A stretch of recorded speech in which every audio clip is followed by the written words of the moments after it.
everyone. I'm Carrie Schler here at Crow Canyon Archaeological Center. We're excited to welcome you to this Four Corners Lecture Series presentation by Jason Nez. I want to give you, I want to give a big shout out to all the folks here at Crow Canyon that are doing a lot of work behind the scenes to make sure that these webinars can happen, especially Dylan Schwint and Taylor Hasbrook. They've been working tirelessly to bring these to you every Thursday, and sometimes even on additional days during the week. And also we want to note that this is part of the Four Corners Lecture Series, and Crow Canyon is trying to help out a number of our local partners. This talk was originally scheduled and is co-sponsored by the Canyons of the Ancients National Monument, and Amala will be moderating for us here in a second. I'll introduce her in just 1 minute.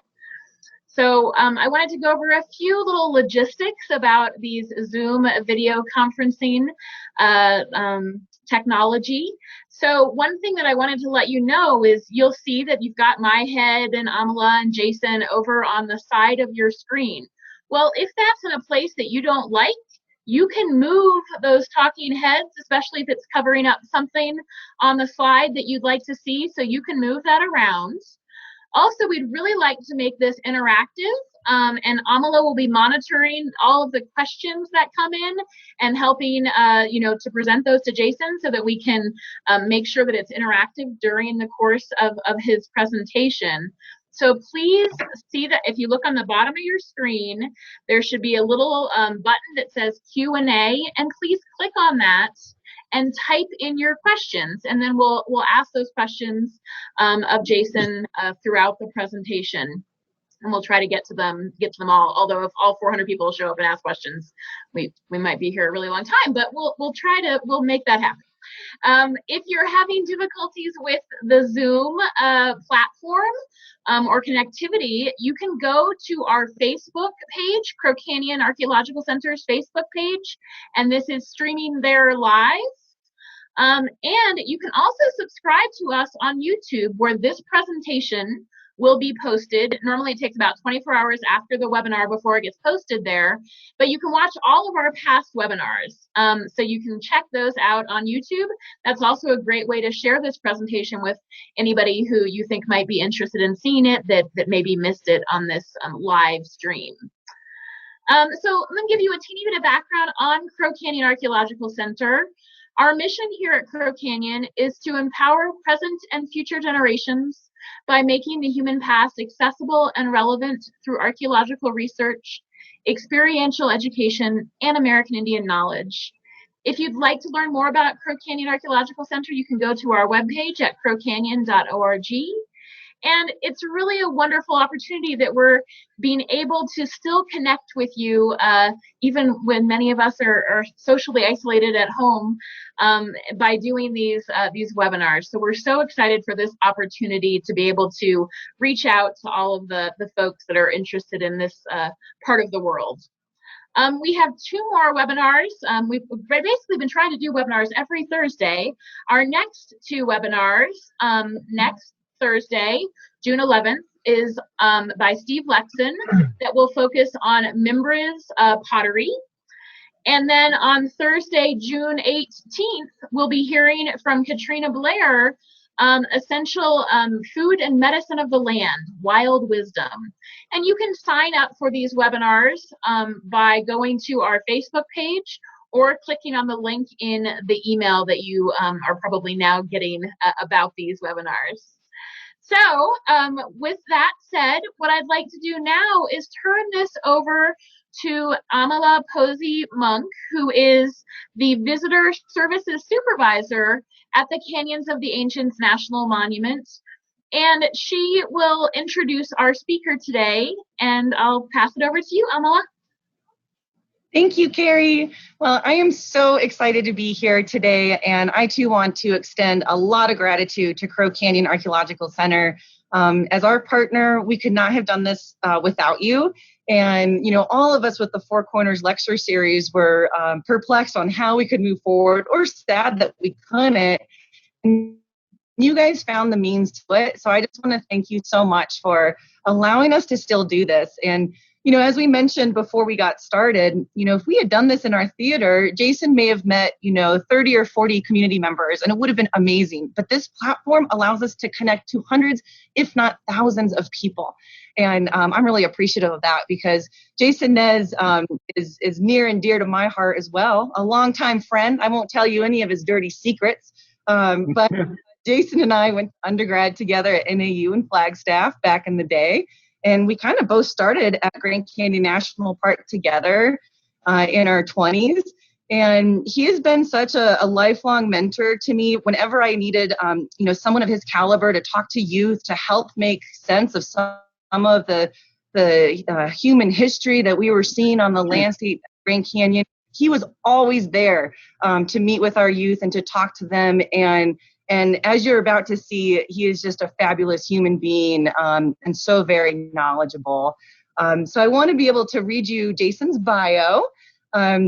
Jason Nez is a Dine Archaeologist from Coalmine Mesa, Arizona. He is currently an archaeologist at Grand Canyon National Park, where he works with both the Science and Resource Management and Fire and Aviation Division to assist in the preservation and protection of cultural and natural resources. In the past 20 years, he has also been a National Park Service Interpretive Ranger. He's worked for various federal agencies and cultural resource management companies, including the former Navajo National Archaeology Department. And in his off time, he is working at the family ranch with his horse, Whiskey, and donkey, Roxy. And very exciting. And on a quick note, too, I just want to highlight real quick that Canyons of the Ancients National Monument's birthday is on Tuesday. So this is kind of a fun kickoff, to our birthday celebration. And when you think about the stories that we tell in these public places, it's such a special place. Canyons of the Ancients has the largest recorded sites in the nation, with over 100 sites per square mile. So such a very important resource. And we're so lucky to have someone like Jason to help connect us to people, places. So with that, I'm going to turn it over to Jason. I will let you guys know that I will be moderating all the questions coming in, and I'll be doing my best to try to pause and ask him as we move forward, and so he can answer them as we go. Okay. Can you hear me? Can you hear me okay? Okay. Yeah. Yeah, actually, you started at Grand Canyon, and I started out at Navajo National Monument. So we started the Park Service about the same time.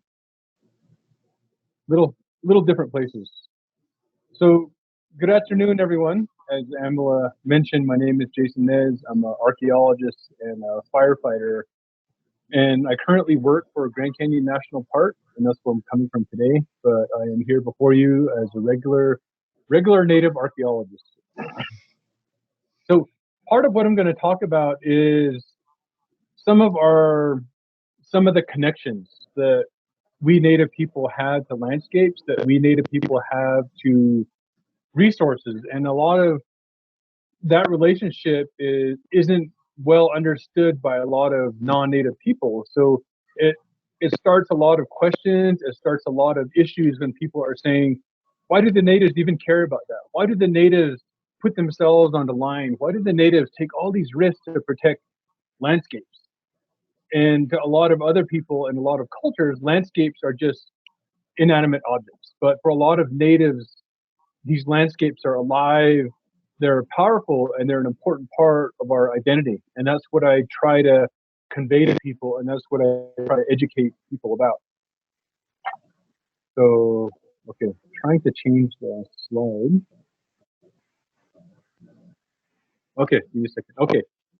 So I have this slide up because I also try to practice a lot of humor and a lot of humility.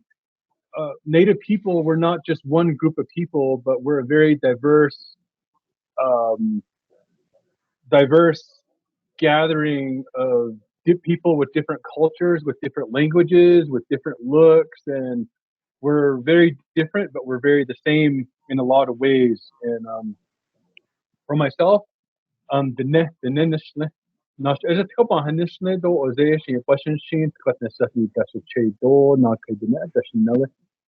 for a lot of us Navajos, this is the way we introduce ourselves. We say who we are, we say who our fathers are, and who our grandfathers are, and that's how we relate to each other, and that's how we relate to the world around us. So my mother's clan, my mother's mother's clan, my mother's mother's clan, my great great grandmother's, all the way back to the beginning. The my identity was Zuni Edgewater, and that's a clan that's passed through our mothers. And I'm born for the Salt clan, specifically the Arribi Salt clan. And my mother's father is Tangle people, and my father's father is Mexican people. So that's how I relate to people around me. I call people Shema, my mom, or Shaja, or Shache, or Shamela, and that's how I refer to the people around me. And that's important when we live in a harsh landscape where we have to cooperate, we have to get along, we have to establish these relationships so that we can communicate properly. And that's one of the ways that we've done that over the past millennia. And one of the difficult issues that we deal with, particularly a lot of us natives that work for federal, state, and county governments, is that we have a lot of harsh realities that we deal with. We have a lot of history that we have to face. We have to face it every day when we come to work. We have to face it every day when we drive into a park or a forest, when we put on these uniforms. So we have to face that, and we got to make the best of where we're at. We got to represent our people and who we are and what we represent accordingly. So we have to deal with events that happened in the past that we had nothing to do with. A lot of us weren't born when these things happened. A lot of us weren't even, there's just so far back, it's very difficult for us to comprehend sometimes. And a lot of us, we weren't even alive when a lot of these events happened. But what we can do now in the present is learn from the past and work together to prevent these events from ever happening again. There's been a lot of bad history. There's a lot of atrocities. There's a lot of forced migrations and relocations that we have to face and we have to deal with. And we got to work together to stop that from ever happening again. So we live in a time where we deal with justice. We deal with environmental justice. We deal with legal justice. We deal with equality for people, and we deal with equality in what we represent and why we represent it. And we have moral values that we're taught when we're small, that we grow up with, and that's what we try to convey, and that's how we can do our job. We have a lot of ethics. We have a lot of beliefs that help us do what we do. And all of these values, they're expected and they're needed, especially in this day and age. We need people with morality, people that practice ethics, people that believe that we're equal, people that believe that we can all work together. So we get to Native American identity.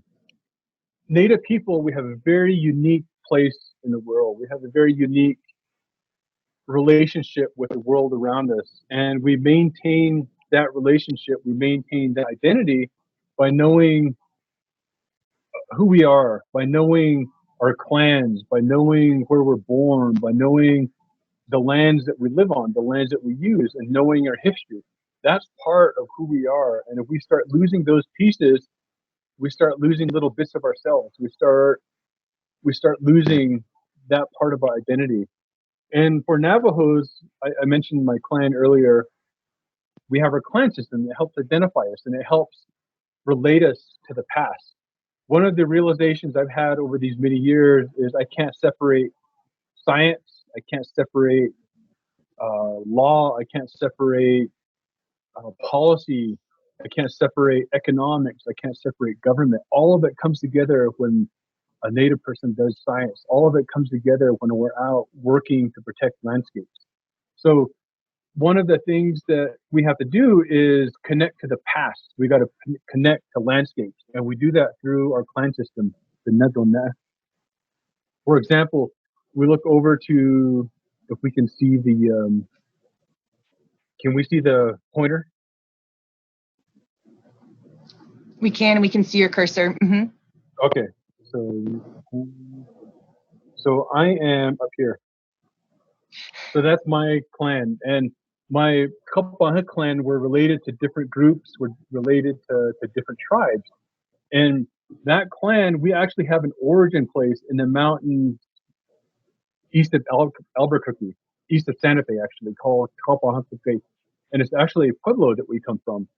At one point in our history, we were descended from Zuni people that migrated north and then west, and then they became Navajo. And we look at our Salt clan, our modern Salt clan. We have a variety of origins, and one of the origin places for the Salt clan is Las Salinas Pueblo, southeast of Albuquerque, the pueblos that were abandoned in the 1850s. And we look at my mother's father's clan, the Tangle people. And when I used to do interviews and ethnographies for the tribe, some of those elders had told me that that particular clan, the Tangle people, was a Ute clan from Great Sand Dunes National Monument. And even my father's clan, my grandfather, the Mexican clan, they're descended from Mexican people. So we look at who we are, we look at how we define ourselves, and we can make those connections. We're not just connecting to people, we're connecting to landscapes. We're connecting to places like Coalmine in New Mexico. We're connecting to places like Las Salinas Pueblos, Ashihende, in places where they make salt, places where salt comes out of the ground. Those are places where my different clans come from. And knowing that, and knowing the people that used to live there, there were Zunis at Copahanque, there were Zunis at Las Salinas, or Pueblo people at Las Salinas. That starts establishing my relationship to the past. That I can look at the prehistoric sites, the pueblos, the rock art that are out there, and I know that there's a connection. Even though I'm Navajo culturally, I speak Navajo, I look Navajo, I practice Navajo culture. My background is varied. My background comes from a lot of places and a lot of people, and that diversity is part of what makes me strong. That diversity is part of what makes all of us strong, is having that background that allows us to connect across time and space. So any questions about that before I get past that? Let me try to find a question. Okay, no question. Okay, no question. So it brings us to sort of our modern times, where we live on a landscape that's been occupied for thousands of years, tens of thousands of years, for a millennia, for time immemorial. And we live in a landscape that's been lived on by other people. People come and go, and that's the human story. So we go out. I used to do home site surveys. I used to do power line surveys, and I would work with people on what we see here, pottery sherds and landscapes. And people, oftentimes, we never heard the story of those connections to those artifacts and those people and those places, and we fear them. But once we learn about the prehistoric people, once we learn about who we are through our clan system, once we learn about those connections, we no longer fear them, we respect them.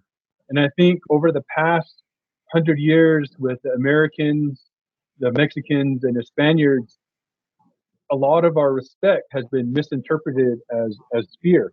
A lot of non-native people saw the immense respect we had for these prehistoric sites, and that respect we had was by avoiding them, by only visiting them when we had to for ceremonies or for offerings, and they interpreted that as fear. They interpreted that as just like we're scared of everything, and I think that we started to believe that. I think that it's gotten, fear runs away with you if you let it. So we lived in this place that's been occupied for thousands of years, and these people, for a lot of us, they were our ancestors. We have this word that we don't use as much, Anaasazi, and we don't realize that that word over time has become derogatory. That word has gotten away from us. And one of the actual meanings, one of the actual interpretations, we look at this word, Anaasazi, Anaa is a foreigner or a stranger or someone from somewhere else. It can also mean an enemy, but it has a lot of meaning. You move into a new neighborhood and a new place and you don't know the people, you don't speak the language, you're sort of getting used to everyone. And one of the terms you can use is Anaa, And I think that misinterpretation by non-native people has run away with us. And we take the word apart and it becomes na.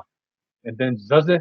And zaze is an old Navajo word meaning great grandparents 4 times. So if you pronounce it nazaze, nazaze, it means your great grandparent. So immediately we're establishing connections. We're pulling back that fear that we have from misunderstanding.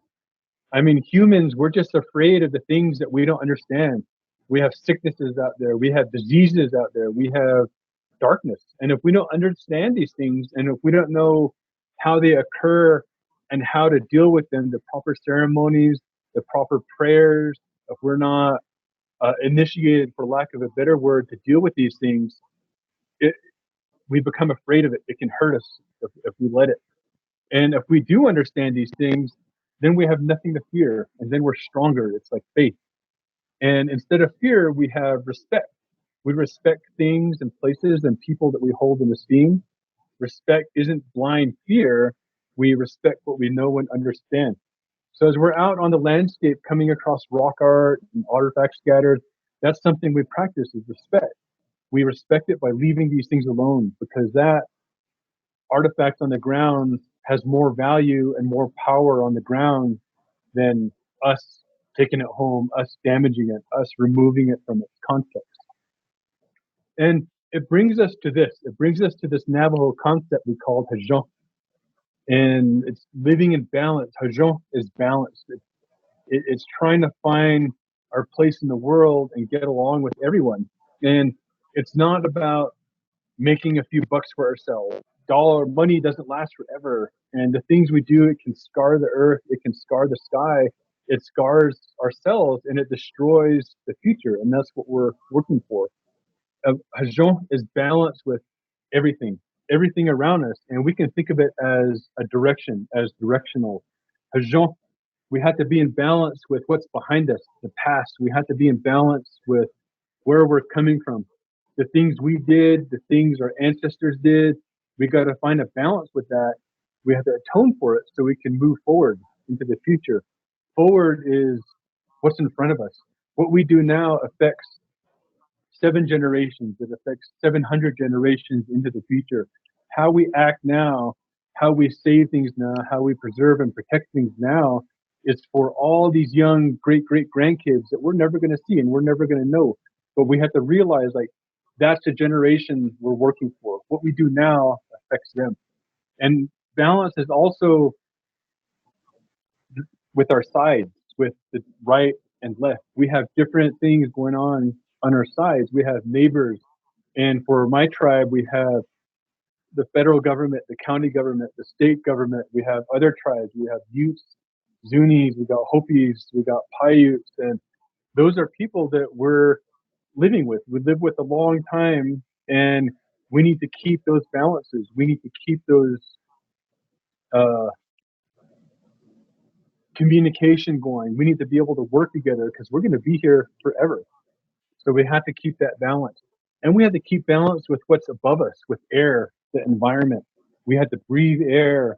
Up here in the air is thought. Up here is thinking. Up here is dreaming. Up here is religion.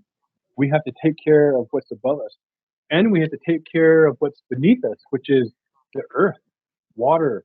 We have groundwater below us. We have threats all around us. If we frack down and destroy the water table, we'll have nothing to drink. And then we're out of balance with what's below us and what's ahead of us, the future. Because if we have nothing to drink, the future has nothing to drink. So as we're living, as someone like me is doing science and doing my job, those are the balances I'm trying to find, and those are the balances I'm trying to maintain. We have to realize that we're not just individuals walking around. My survival is dependent on everyone that's out there. Your survival is dependent on what I do in my job doing cultural preservation. So we're all trying to find ways to come together, ways to communicate, and ways to work together. So it brings us to this. Why are... I was just going to say that we have a few questions. Do you want to take a quick little break to answer some of those questions before too much time?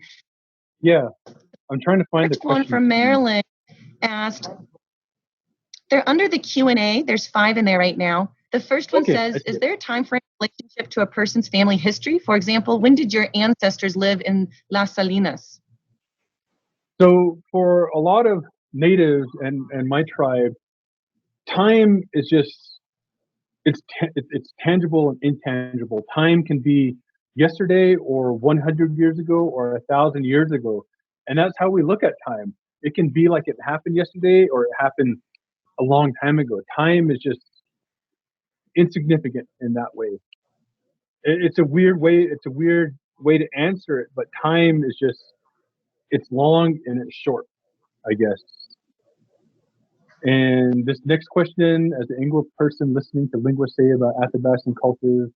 Okay, so one of the questions is about the origins of the Nez people and what the Nez say about the origins of Four Corners and relations to Pueblo people. So I was mentioning the diversity of my tribe and the relationship of people around us. And when you look at the identity of our clans and identity of our people, we come from a lot of tribes around us. So that being said, a lot of regions of my reservation, we have sometimes our origin stories are a little different than each other. Sometimes there's a different variation in where they say they came from and where they say we came from. So, for example, out in Western Navajo, we talk about the emergence place. And the way I was taught by my grandmother, a salt woman, was we came from Hajine, which is over in the Grand Canyon. Whereas the rest of the tribe out in the eastern half, they say, oh, we came from our Hajine is up in Alamosa, up in the mountains there. So we have a diversity of history too. We have a diversity of different places we're coming from. So with that in mind, we look at this question, and when we say we emerge here in the Four Corners, we're referring to our diverse background, our diverse tribal histories, and we're also looking at the science way. We're looking at what we can prove with science, which is still a lot of it's theoretical, a lot of it's yet to be proven, but it's like we're balancing that. Yes, there might have been a late Athabascan migration about 4,000, 6,000 years ago, and those Athabascans came down and settled in the Southwest. But then there's also people like my clans, the Navajo, who were already living here, who met those Athabascan people, and they became us, and we became them. So in that sense, our origin is here in the Four Corners. And in some of our stories, when we arrived here on the Earth at the beginning of the Third World, there was Pueblo people here, and we helped each other, and we lived each other. We lived with each other.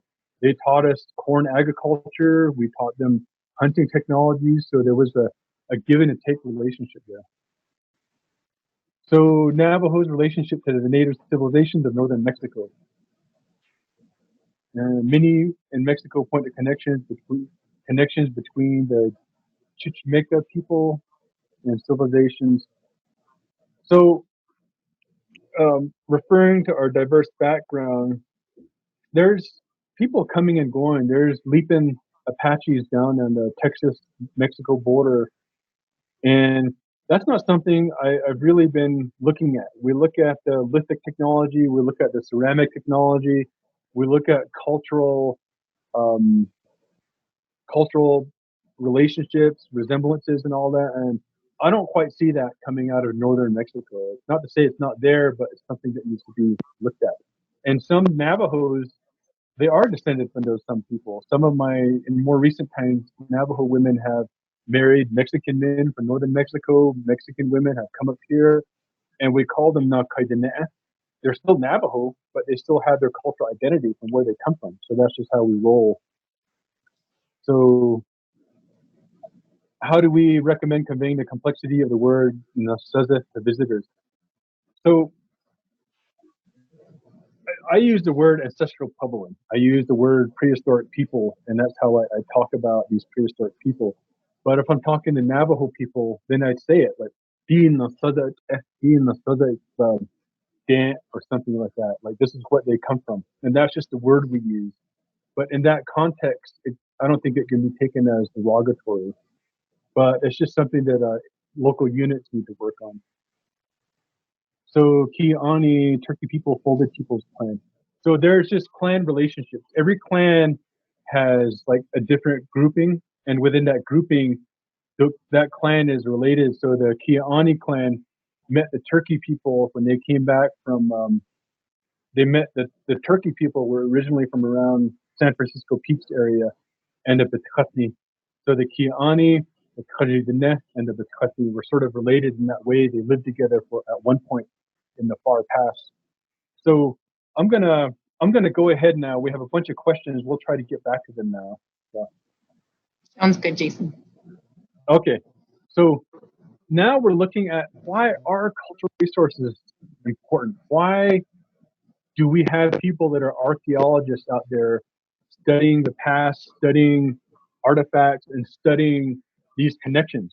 As a Native person, I'm not just looking at the past. I'm not just looking at artifacts on the ground.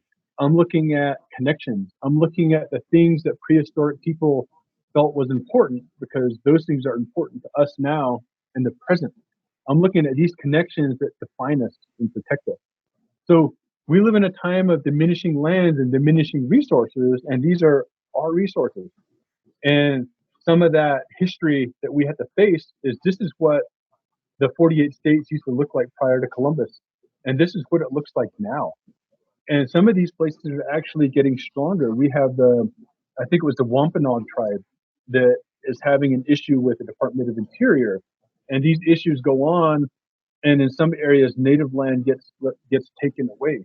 So we have to maintain those connections in order to hang on to our land base. And it brings us to this inconvenient fact of history here, and particularly here at places like Grand Canyon and most national park units. We have 1,500, 500 years of human occupation here at the Grand Canyon, and only 97% of that, or only 3% of that is Euro-American. 97% of the history here at the Grand Canyon is Native American, yet we hear very little about that time. So think about it. We look at this, we look at my little pie chart here, trying to get the marker. Most of time is native history, hunters moving across the landscape, people developing agriculture, people developing civilization, people practicing government and science. All of that has been happening for this past 15,000 years. And yet most of what we hear about is right here when Pedro de Tovar comes to Grand Canyon. We hear about Teddy Roosevelt coming to the Grand Canyon. We hear about people like John Hant, non-native people who came in the vacuum when natives were driven off this landscape. We tend to hear about that rather than the 97% of Native American history here. And that's a fact that we have to deal with. That's something that we need to get past and we need to come to terms with. So cultural resources are important. Knowing where people were, how long we were here, and what we were doing here is important in connecting us to the past. If we can't remember where we're from, if we can't remember where we lived, if you can't remember your grandparents, if you can't remember the names and the stories of hills, mountains, canyons, and rivers, we can lose our resources. We can lose our identity. And we have to keep in mind, too, that we have different beliefs, we have different customs and languages, but we all believe in the importance of cultural resources. These places, these artifacts that are out there, all of these resources, they're us, they're who we are, they're Native American. And double slide there. So when we think of it that way, Native people, we're made of this landscape. Pottery sherds, projectile points, the pueblos, I try not to use ruins, and people still visit them, people still use them. The rock art panels that are out there, the mountains, the rivers, the animals, and the plants, all of these things are who we are as Native people. They're all of the things that make us up. They're the things that talk to us. They're the things that learn us. These are the things that teach us about who we are. We look at the ceramics that are out there, and people just think, oh, what a pretty design. Oh, what a cool design. But when I'm looking at these things, like I'm a farmer, I'm a hunter, I'm a potter, I'm a ceramicist, I make pottery, and I look at this thing and I see water flowing and swirling and moving down. And I see the furrows that you do that you make when you build irrigation or when you agriculture, when you plant. We look at this big vessel from Navajo National Monument and we see textile designs. And that time period is when cotton becomes big in northern Arizona. So these vessels are labeled. They probably had cotton textiles in here. And these are the types of blankets that you would hang on the wall in a cold winter and help insulate your house. These are the things you hang against your wall to have ceremonies against. And these things are active. You're supposed to interact with them. They're not supposed to be in a museum where you can't touch them, where you can't interact with them, because this is supposed to be full of water. And little birds would land here and drink water out of it. This is important because that means that this is alive. This is meant to have water and this is meant to have little birds landing on it. And down on the Little Colorado, we see the river flowing, and then we see the little furrows with little mounds that they're probably planting corn on or planting plants on. And as a farmer, that's what I see in it. We see these little swirls of water coming out from underground, and there's still places out here that are just covered with pottery sherds. Every one of these is giving us information about who we are and what we're doing. And we're looking at pottery, and we live in a dry place. We live in a desert that's hot. We're thirsty all the time. And it changes the way we think because all of a sudden you have these rivers meandering across the landscape, and it's reflected in our pottery. We have rivers meandering across the landscape. We have ripples, and we have ripples here in our pottery designs. And I remember growing up in Tuba City, and my grandfather would open the head gates down in Curly Valley, and I used to sit there and watch things float by and just watch all these ripples go by. And I'm sure this potter that made this vessel saw the same thing, ripples going by on their prehistoric head gates that they open up for their ditches. And that's out there. That's what these things are telling us that are out on the landscape. We have lithic artifacts, projectile points that we think of as cool. People think of it as a novelty, but Native people, we still use these things. And that's hard to comprehend sometimes that these things that are out in museums, these things that are locked up behind glass that are suffocating, their energies are being diminished when they're not in contact with humans. They're meant to be prayed with by Native people. They're meant to be handled and appreciated. And then if you don't need it, we just put it back down. But for some of us, when we're out on the landscape, when I'm out with my horse, I pray with it. I rub it on my horse so he's strong, so he's fast, and so he's safe. And that's what we do. And we have these sites out on the landscape that are falling apart, even within my lifetime. When I was younger, this was still probably about that high, that big. This wall went that way. And now it's fallen over. And if we don't learn about these things, if we don't learn about the people that they're associated with, we lose parts of our history. We lose parts of our identity. The Kiani clan in Navajo comes from Kinyaa in New Mexico. So this is out near Crown Point, New Mexico. And this particular pueblo here is where this Navajo clan is associated with, and it got its name and its identity from. So that's important to them. And I'm sure to a lot of them, once they realize those connections, they're going to want to save and protect this place, which is what the Park Service is trying to do. So those connections are out there. There's signs of who we were. We look at rock art panels, and it still teaches us ceremonies. It still corrects us on parts of ceremonies that we're doing wrong.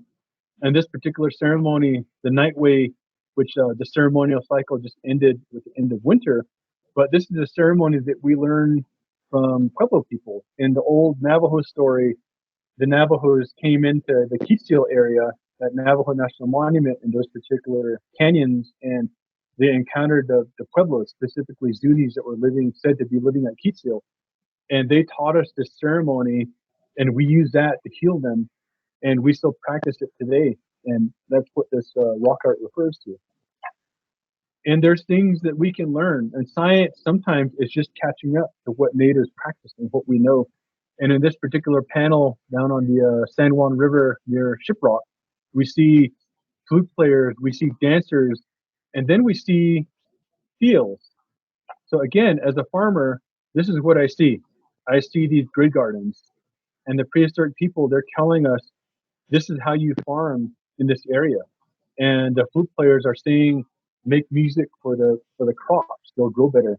And they're even showing us what types of plants and what time, like what part of the life cycle that these particular corn or beans are growing in. So they're giving us details that help us. If if the zombie apocalypse were to happen tomorrow, we could just go to these rock art panels and they'll teach us how to survive. They'll teach us what to hunt, when to hunt it. They'll teach us what to plant and when to plant it. That information is out there. And this particular panel out in the forest, we can see elk and other animals standing on the rim of a canyon. So here's the rim of a canyon. And this is like looking at it from space in Google Earth. And down here, just out of sight, is a water hole. So what these prehistoric people are doing is going over to the water hole and they chase the animals. You can see this this critter here. They're chasing the animals up this canyon so they can't get out of the canyon. And when they get to the end, they run into nets. They run into rope snares. And there's people here. And some of these people, the detail's not good enough in this picture, but they're throwing outlot darts. They're shooting spear. They're using spear throwers down into that herd of animals that are trying to get out through this narrow exit. So they're showing us how to hunt, and they're showing us where to hunt.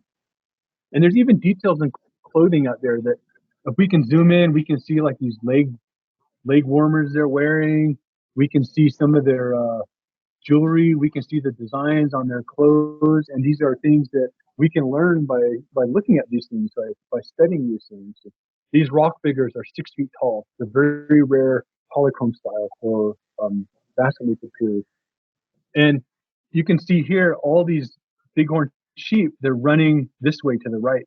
And there's hunters down here, and all these bighorn sheep, they have darts in it.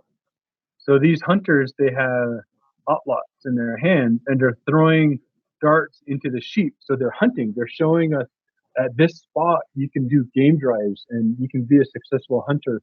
And then in the later period, people with bows and arrows came in who drew sheep in a different style, and they're using that same area, probably looking at this rock art saying, this is where we need to hunt. And this is where they were hunting. And being familiar with this area, the different later projectile types, the Paiute type and the Navajo type, later people came, looked at this rock art and practiced this hunting here too. And it can help direct us too. At this particular panel near Monument Valley, this giant dart is about 14 feet long, and this projectile point is typable. It's an Elko corner notch, and it actually points to a spring that's dry. It's probably been dry for a couple hundred years, but it's showing those prehistoric people, this is where you hunt. Go in this direction, and there's a water source. And at one point, there's probably Pleistocene megafauna like mastodons and bison antiquus there that are gone now. But those are things that a hunter sees. Those are things that a thirsty person sees. We look out in the Little Colorado, just out there, and this particular panel was vandalized by a church in the early 90s, but when it was intact, before it was vandalized, you could see this swirl or this image. And what I see when I'm standing here is that used to be out here. That was a river meandering across the floodplain, and these are takeouts where water would flow and go to different gardens here.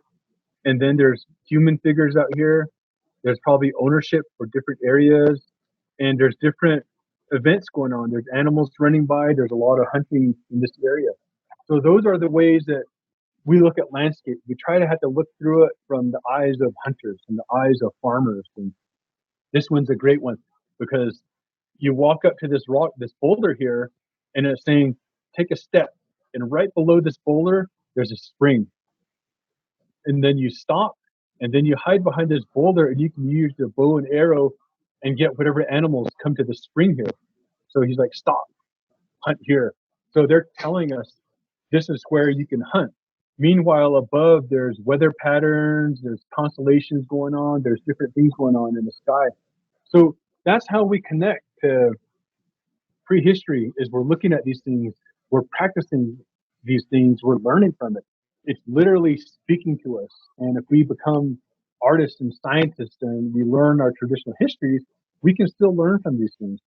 And then we also look at these landscapes that we hold dear that are sacred to us. This is Tzotzit out in New Mexico near Albuquerque, and it's one of our sacred mountains to a lot of tribes, and it's under threat of uranium mining. It's under threat of inappropriate grazing and logging practices.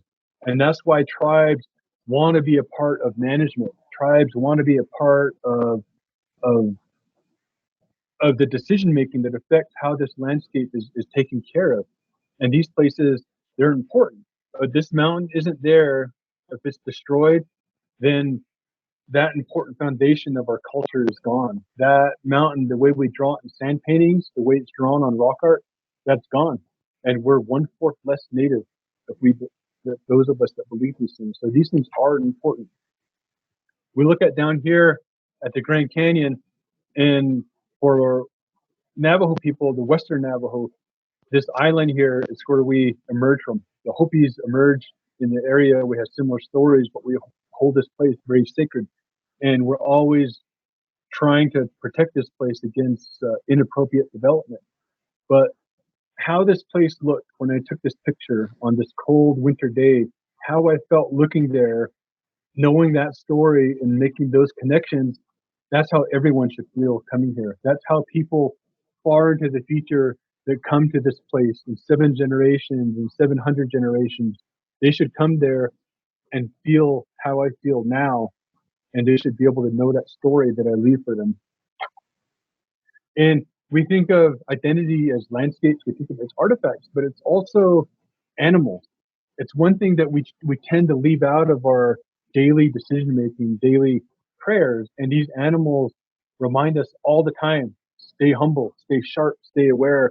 In Navajo, we see some of these animals, and it's not really a sign of bad luck. It's a sign that be careful. A coyote runs across our path, and we stop and we pray, and sometimes we turn around and go home, depending on who you are.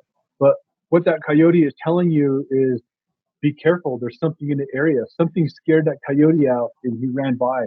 100 years ago, 200 years ago, 300 years ago, that could have been an enemy scout. That could have been a scalp hunter. That could have been someone from an enemy group that's called Gunna Filagana. So these things are telling us to stay sharp. An owl flies out of a canyon. It's like, oh, I better go pray so nothing bad happens to someone I know. And again, 100 years ago, something scared that owl out. We have a bear that comes around sometimes here in the park, and people will leave offerings for it. But at the same time, he's telling us, you guys are dirty. You're leaving trash around. You're leaving gut piles. You're leaving sheepskins around. You guys got to clean that up, or I'm going to keep coming back. So we try to have to find those balances with the animals around us so that we can live in balance. They're showing us and teaching us when we need to be in balance. And even these domestic animals down here, we have my horse Whiskey and Roxanne, the young donkey. And they're modern animals, they're domestic animals, but they're a gift. They're a gift from my uncle, they're a gift from my brother, they're a gift from my grandmother who gave me Roxy when she was like the size of a dog. She was a baby that used to jump into your arms. But they're this gift that I'm obligated to take care of. And they're a gift from the Creator. He gave that to humankind to take care of. And when we let them go wild, when we don't take care of them, when we let them overgraze, when we let them starve to death, we're not taking care of them. We have to realize those connections that we have to the world around us even extend to domestic animals, cats and dogs. Like, we have to maintain those balances. And we look at plants. These plants are part of what define us. Navajos are, the old word for us was Apaches de Navajo.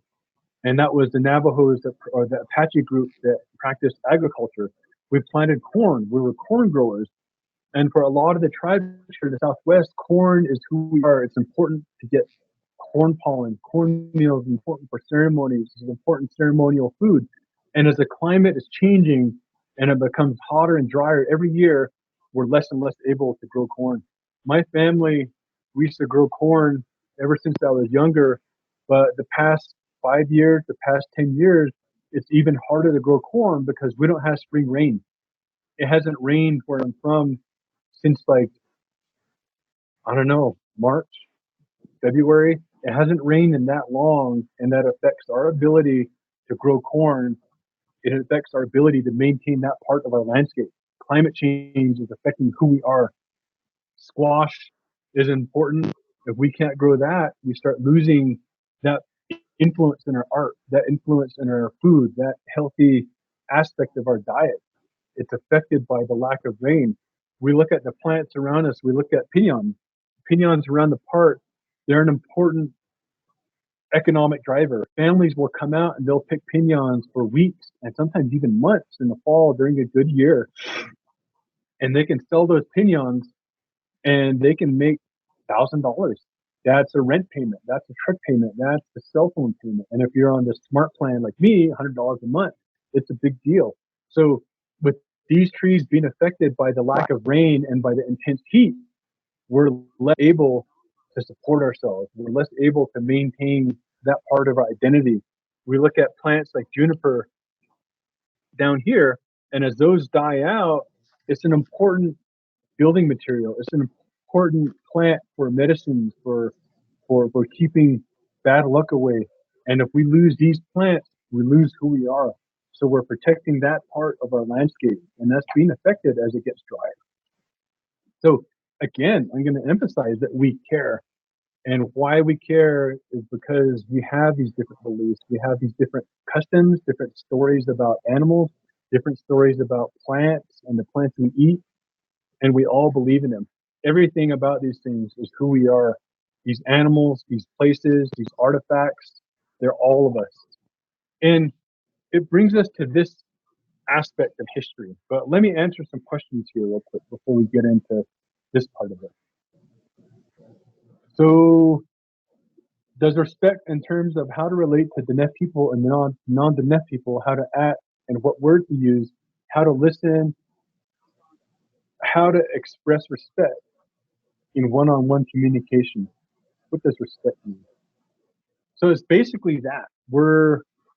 We used to be listeners. We used to be able to stop, look at a landscape, look at the world around us before we make a decision and before we act on it. But in these modern times, I think all of us, including myself, we act impulsively. We act out of emotion. We act out of sadness or anger. And we need to find those balances before we make a decision. So that's how we should be looking at communication. We should hear each other out, and we should make the way we communicate based on how we relate to each other. So my answer about time is intriguing. I'm curious if I might have relate to time and space. So space is big. When we pray, if I was to pray here for some reason in this room, that prayer is like praying with my family, my mom and my father who can't be here, my father who's on the res, my aunts, my uncles that teach me a lot about being Navajo and about being human. And they're on lockdown because of the virus. Well, not lockdown, they're under curfews. The virus is spreading. And when I pray here, I'm praying with them just like they're right here. I mean, it's hard to explain, but literally, that's what I believe. When a Native person prays, you're praying with everyone. We're that close, but yet we're that far. And that's how we look at things. What I do here in the park, managing things, that's for my nieces and nephews. That's for their nieces and nephews. Space and time far into the future is happening right now, and I'm doing it for them. So Navajo Nation received money from Black Peabody. That's another question for another time, but I will try to get back to you later. So I'm not sure about the Modoc story. Yeah, Mark Duffield. Duffield. I'm not sure how to answer that right now. Denise asks, when do Dene arrive in the Southwest? When we look at our stories and our culture, we've always been here. I think that's indisputable. We've emerged here. We've lived here a long time. We look at what we can prove with science through radiocarbon dating, through linguistic analysis. Then we can start putting numbers 15,000 years ago. But to me, that's irrelevant. To me, 15,000 years ago is forever. 1 year ago is forever ago. 10 years ago is forever ago. That's how I look at it. Unanimous lives in southeast Utah. Rock art has been vandalized or shot at. Local states, the Neff people. And vandalism happens. Vandalism happens when we don't understand relationships. When we don't understand relationships with people, we fear them. And when we fear things, we destroy them. And I think that's unfortunate. And in some ways, when you look at rock art, you think of it as alive in its demise. Sometimes it can heal people. There's some ceremonies where they used to damage rock art. They don't do that ceremony anymore, but that has that healing aspect to it. Just like when we do a sand painting and we obliterate the sand painting in the morning, it has that healing to it. I'm pronouncing Dene, just depends on where you're from, I guess. Okay, so let me get back to this. So the unfortunate reality that brings us here to why we're doing archaeology, why we're doing cultural resource management, why we're out protecting sites from bulldozers on fires, when we're out protecting sites from getting damaged by water lines and highways, and why we're standing up the industry in places like Standing Rock in different places is this picture here on our right. A lot of us might have seen it in early history books, and this is Providence coming in from the east. The east out here being the 1800s, and you can see trains, you can see stagecoaches, you can see boats and forts out here. You can see farmers coming in with plows and miners coming in with shovels, and everyone's headed to the west. And out here in the west, it's dark. You can see the Indians running away from the light. You can see this lightness coming in. You can see these wild animals out here. And that's how people used to look at America. That's how people used to look at these native lands, that they had to be conquered, that the light had to be brought out here, that the darkness was bad. And it should be the other way around. Natives, we lived out here, we're in the light. We were doing fine. And that's just one of those things that one of the events we got to deal with, and one of the realities that we have to face every day. This thing, manifest destiny, is still going on. People still look at the West like we're a big playground. We're here for everyone's entertainment. People can come here, dump trash, dump nuclear waste. They can graffiti things. Like, this is here for their fun, and it's not, because out here, we're still here. This goes on. We got cell phone towers coming in. We got high-speed rail coming in. We got industrial farming coming in. We got miners still coming in. This is still happening, and we need to realize that. And the people that believe that they were supposed to come west and get rid of natives, they became politicians. They became educators and teachers. They became voters. They became governors. And we look at the words that some of them said, and I'm going to quote Andrew Jackson here. In the mountains and fortresses of an unknown people spread over extensive regions of the West, we behold the memorials of a once powerful race which was exterminated or had disappeared to make room for existing savage tribes. That was government policy, and in some places it still is. That belief that natives are not smart enough or intelligent enough to build massive architecture, Machu Picchu, Chaco Canyon, Mesa Verde, Wapaki, the Cahokia Mounds. That belief, it's everywhere. That belief is everywhere in our politics and our policies. And we look here at the Grand Canyon. Early explorers came in, they floated through the canyon, they renamed everything. Charles Dutton comes through, he renames some of the rock formations: Jupiter Temple, Diana Temple, Cheops Temple, Isis Temple, Osiris Temple, Brahma Temple. And what he did was he removed Native Americans from the landscape. No one asked, what should we name that? What do your people call that? What does the Havasupai think about this? What does the Hopi think about this? No one asked them. They came in and renamed everything from other cultures. And 100 years later, that came back on us because now people sincerely believe that natives, like, we're stupid, we're not smart, we're ugly, that the things we do could never have been because of what's in our own mind and what's in our own heart. That it had to be aliens that came in and showed us. Someone else had to come in and show us how to be us. Someone had to show us how to stack masonry rock and pull a straight line to build a wall. Someone else had to show us that. And it's out there. And here's another quote. No people, civilized or savage, could be considered to be native to the Americas by those who took the Bible literally. The Bible spoke of just one act of creation which took place in the Garden of Eden. Eden was thought to be in Asia, and Asia must have been the homeland of America's red men, as it was of all human beings. So they're removing us from the landscape. And when you remove people from the landscape, you remove them from history.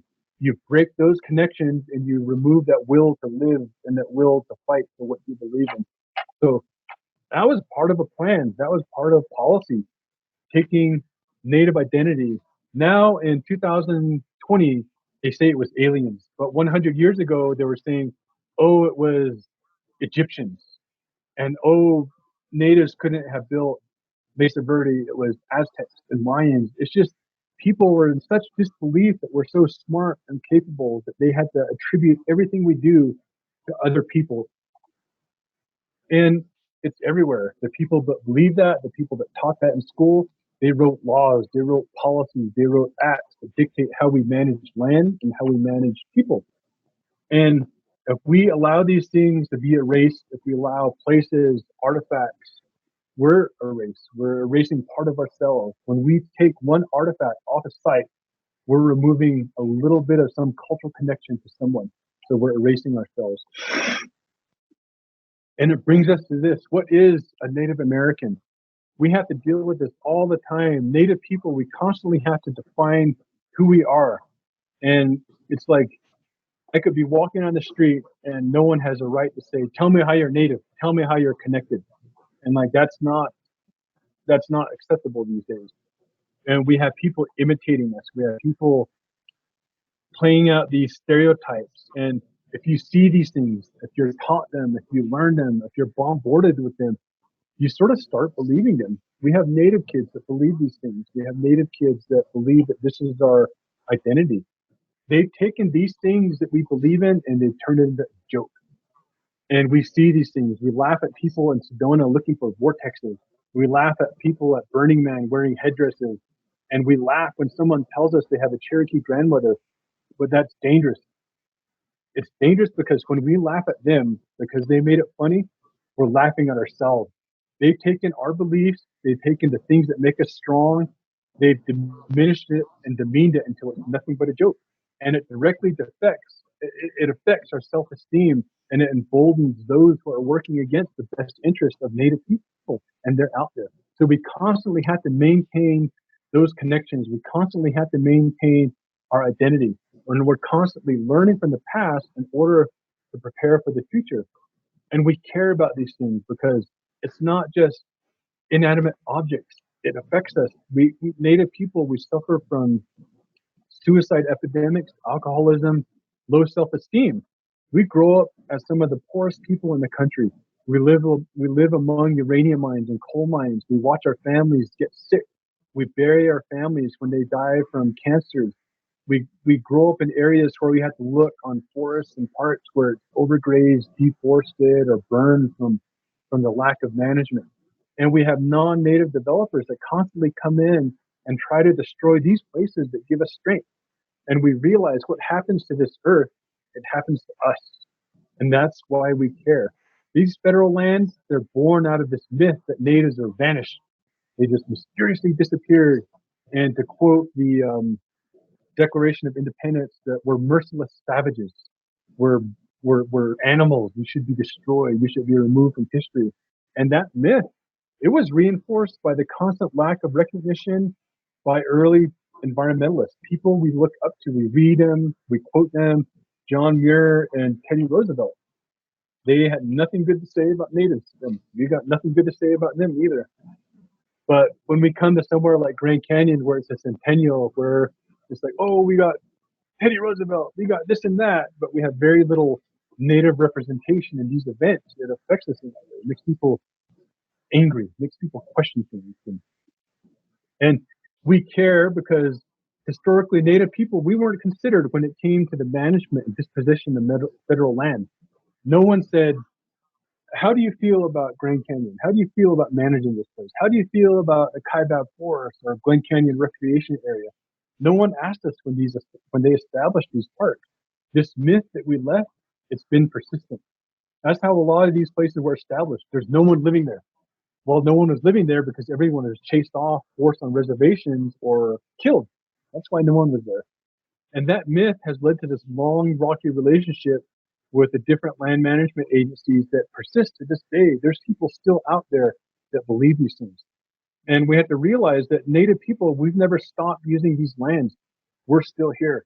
And we all benefit from working together. We can utilize traditional cultural knowledge, traditional ecological knowledge, and we can incorporate that into modern land management. We can and we have to work together.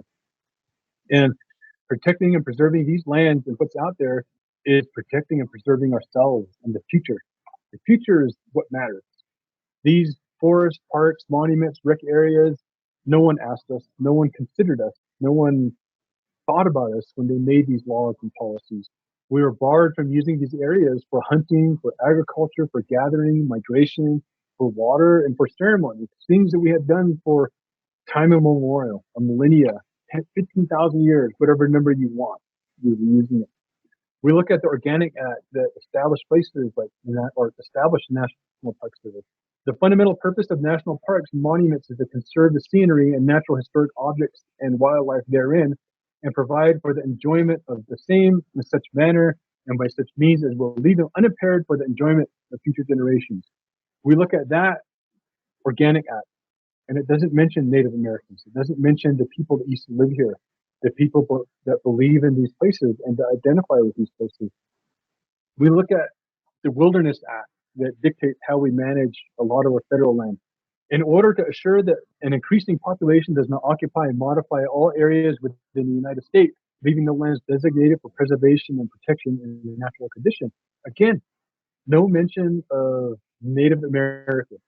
Let's see, there's a good one. A wilderness is hereby recognized as the area where the earth and its community of life are untrammeled by man, where man himself is a visitor that does not remain.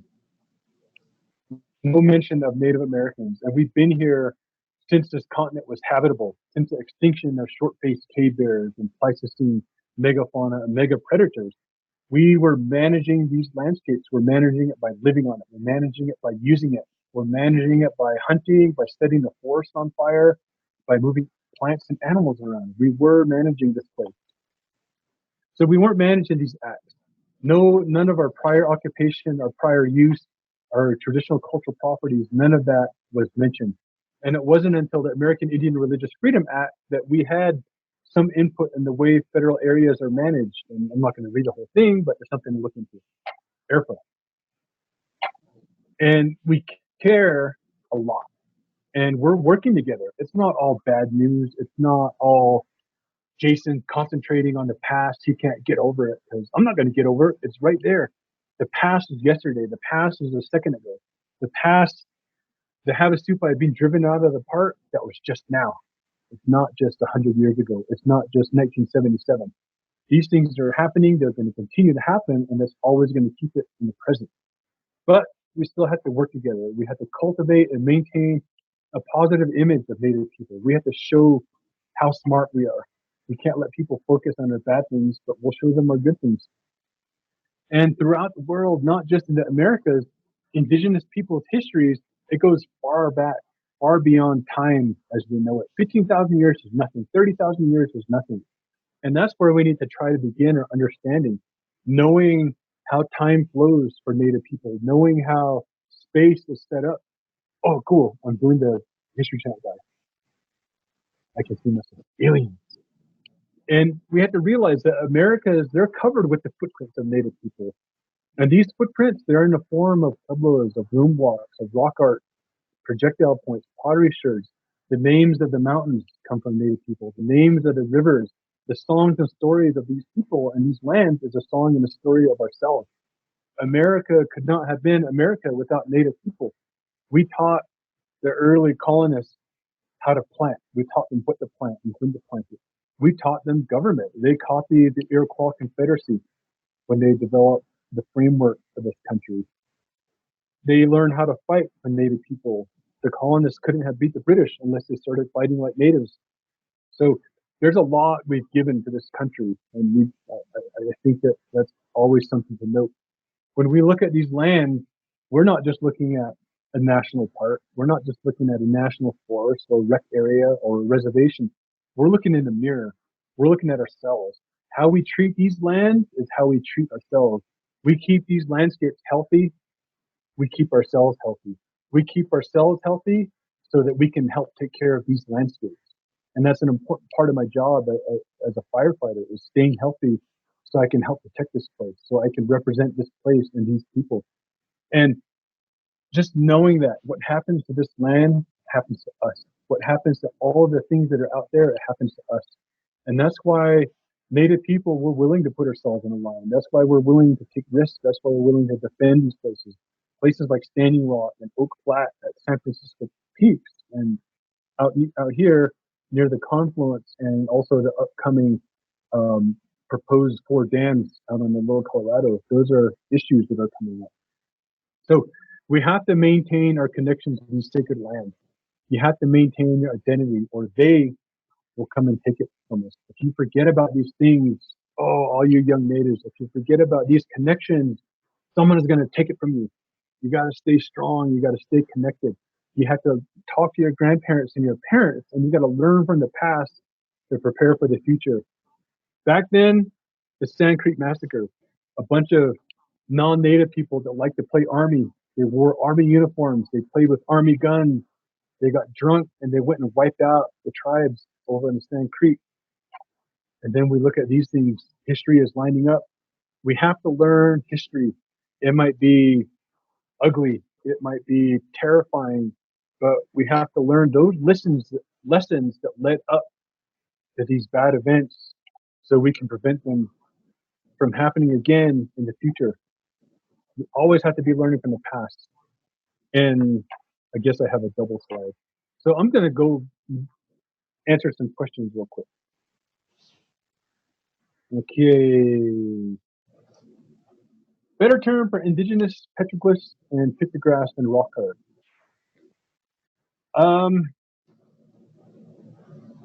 As a native and as a scientist, I use the term rock art. We can call it rock writing. There's a lot of different ways we can refer to this, and they are alive and they are animate.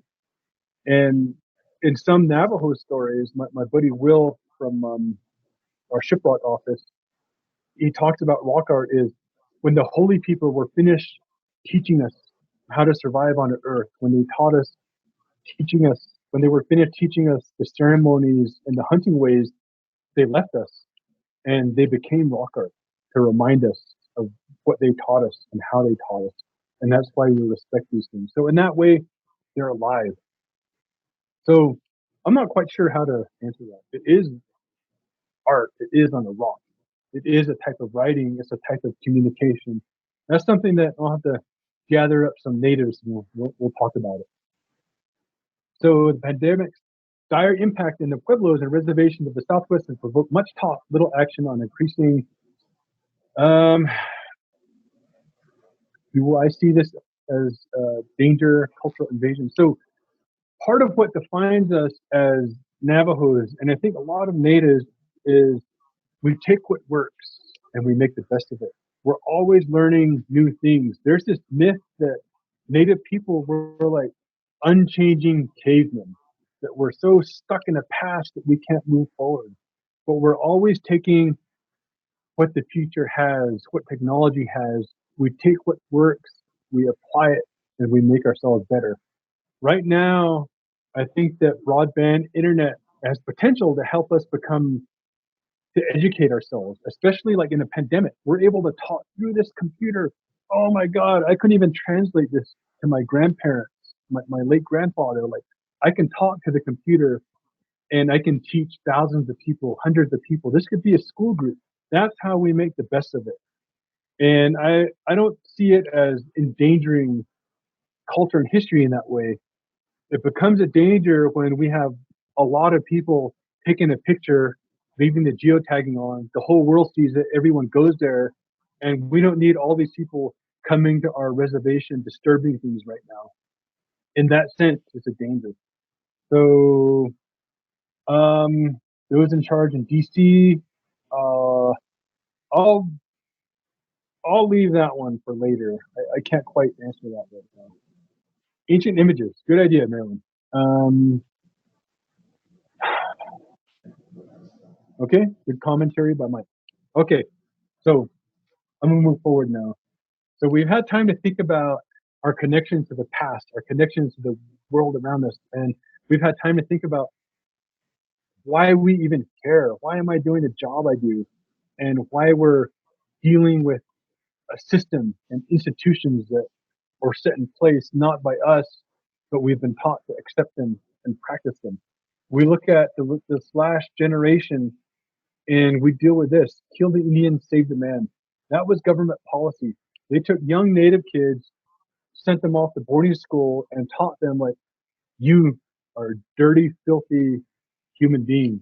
You are subhuman, and your existence and your land base is to help us, non-native people, Americans, become better. And they were taught that if you kill the Indian and save the man, you get rid of his dirty skin color and you change your color. You get rid of the things that your parents and grandparents taught you and you become less human. And I am trying to skip the slide, but it's not.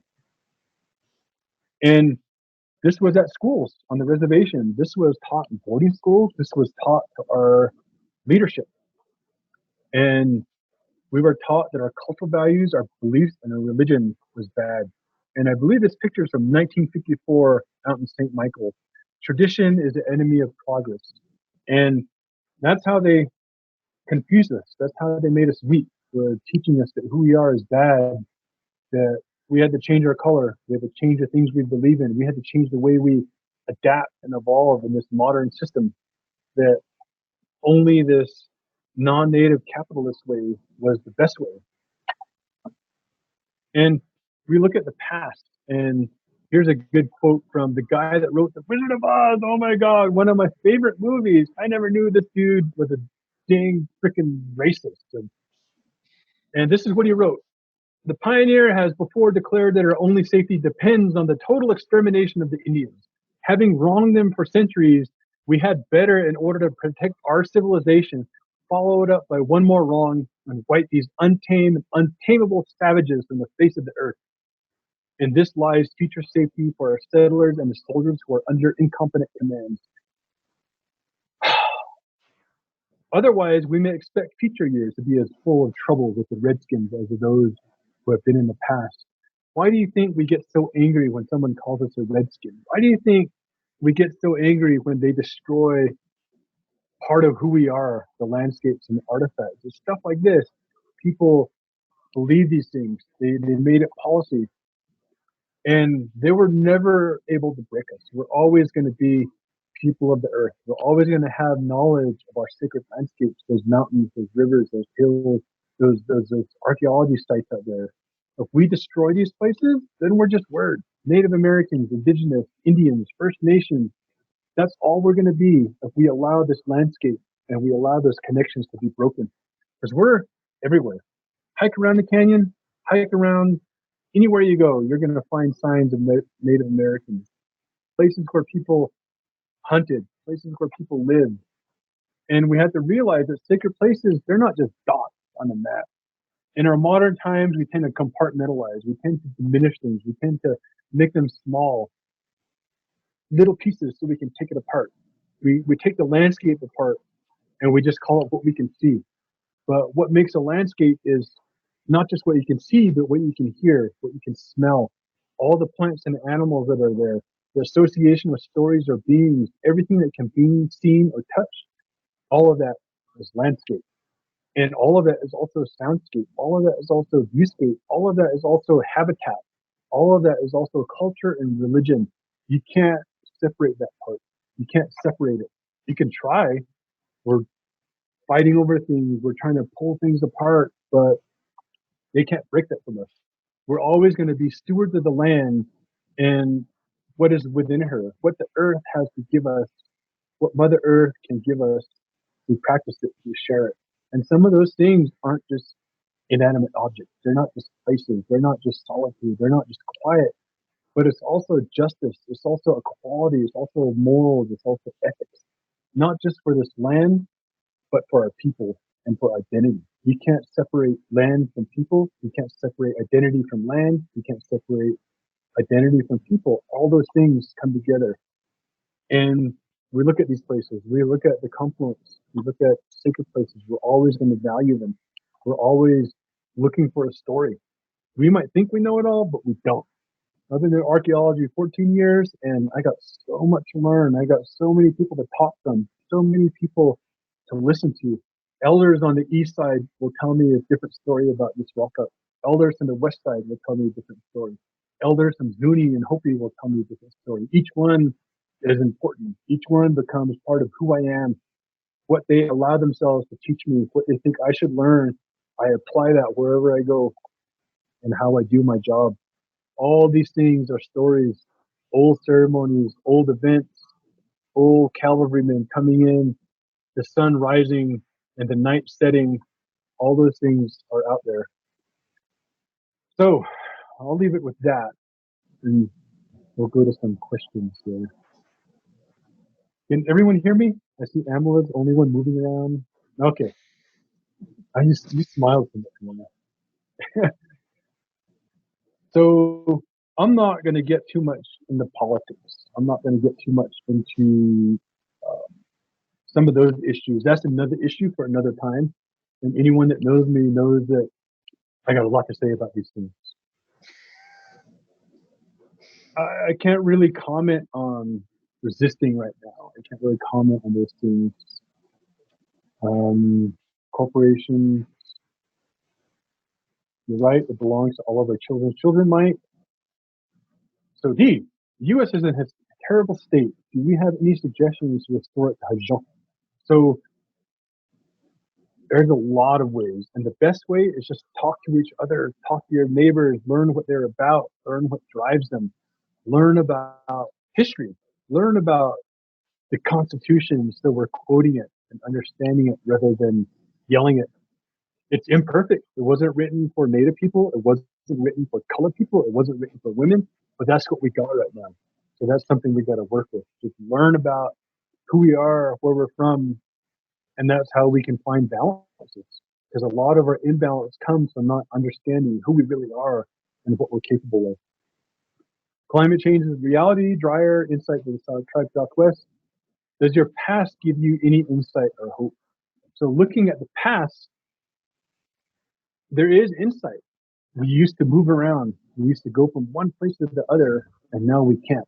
We're fenced in, we're corralled in. And the hope I have is we ourselves learn new ceremonies, learn new technologies to help ourselves survive. Otherwise, it becomes more difficult. Okay, and that seems to be the few questions there. Anything else? Amela, Carrie, or Taylor, or Dylan? I just want to thank you, Jason, for a wonderful presentation. It's so wonderful to see your face, and I'm so glad that all these people were able to join us today. And I know I always learn a lot from you, and I'm very grateful. Yeah, thank you. I like communicating these things. Then we'll all understand ourselves. We'll all have a common ground to talk from, and hopefully everyone out there has learned a little bit about natives, and we'll apply that. We'll talk to them. Teach me what you want to teach me, and what you don't want to teach me, don't. Some things aren't made for non-natives. Some things aren't made for non-tribal members. And it's vice versa. Some things that non-natives practice, it's not for natives. It's none of my business. Some things that other tribes do, like they can tell me about it, but it's not my place to speak for them or practice it. So that's just how we work. We learn how to live together, what's acceptable to each other, and how to respect each other.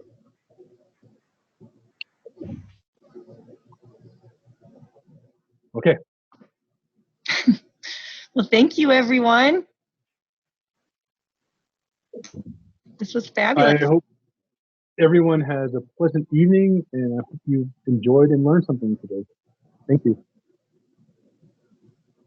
Thank you.